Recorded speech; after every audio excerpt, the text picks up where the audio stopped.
So going back up a level here, I'm curious to hear what you think the impact of blockchain technology and Bitcoin and cryptocurrencies is currently on our democracy and what it could be. Our democracy or just democracies in general? My goal or our goal is to make sure we have the best technological advantages possible so that our commerce can grow as we have in the past. In terms of the impact of blockchain and crypto on our democracy, we live in a bit of a different time than we did long ago, where I think lobbying interests really have an impact on what happens on the Hill. So there's on one extreme, there's Bitcoin, right? That we don't even know who the owner is of Bitcoin, right? Or the original founder. And then we have Facebook Libra.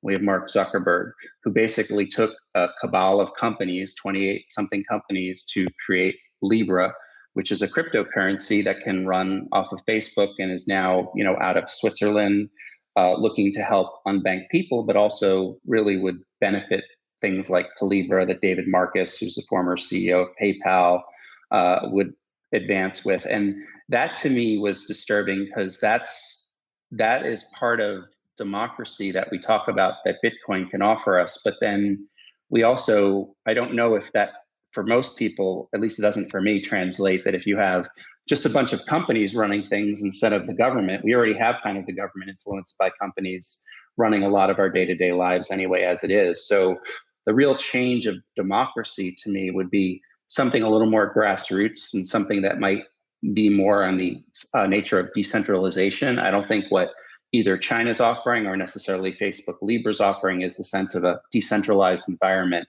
that's open to a lot of people and able to participate and build off of that.